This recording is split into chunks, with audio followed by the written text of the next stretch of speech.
Namaz, braćo moja draga, Allahu poslanik kaže u vjerodostojnom hadisu, je prvo djelo za koje će čovjek biti pitan na sudnjem danu. Pa kaže Allahu poslanik, ako to bude primljeno i bude validno, gledat će se u ostala djela i djela će biti primljena. Ali kaže, ako ne bude prošlo i ne bude primljeno, neće se gledati u ostala djela.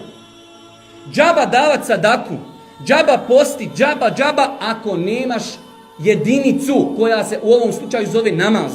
Nakon šehadeta, nakon što uđe čovjek u islam i kaže la ilaha illallah, Muhammedur Rasulullah, najbitnija stvar za muslimana je namaz. Božji poslanik kada je slao Muaz ibn Džebela u Jemen, kaže, šaljem te ljudima koji su sljedbenici knjige, pozovi da posvjedoče da nema Boga osim Allaha.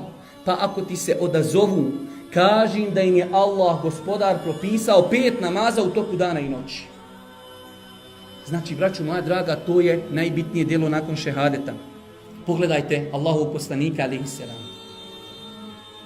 Kaže Bilalu, eqimi salate ja Bilal, arihna biha. Bilale, prouči ezan, odmori nas, ili bolje prevedeno, osvježi nas namazom, osvježi naš iman.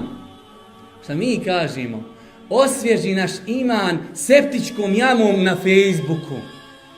Tako mi osvježavamo svoj iman. I oni koji klanjaju, selam alejk na lijevu, i oni odmah postavio sebi laptop tu, da ne mora se okretati, da odmah ima vremena, odmah naleti. Sestro draga, kakva mi je frizura? Ma brate dragi, ti si najljepši na planeti.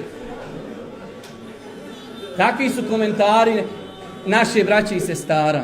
A je li to halal? Je li to haram? Što će sutra nazvat nekog profesora i reći, profesore, ja sam uradila nešto što nije trebalo da uradim.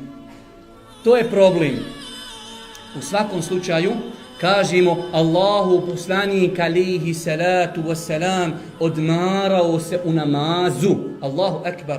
Da li ste ikad razmišljali o jednoj činjenici? Šta znači prijevod onog ezana koji svaki dan slušamo? Opet nas košta ne poznajemo arapski. Hođa ošao gore ili muezin i nešto uči. Šta li uči? Allah zna.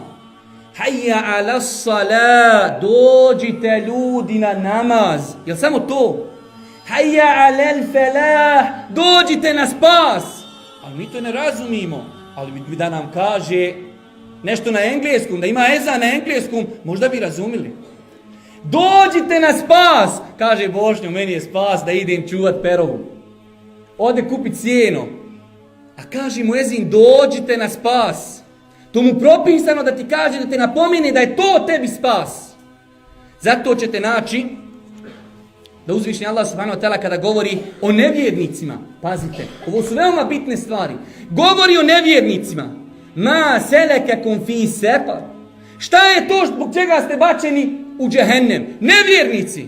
Lem nekum minal musallin. Mi nismo namaz obavljali. Allahu ekber. Džehennem, bačeni u džehennem, nevjernici. Jer nisu klanjali. Pa šta mislite onda kako je sa muslimanima?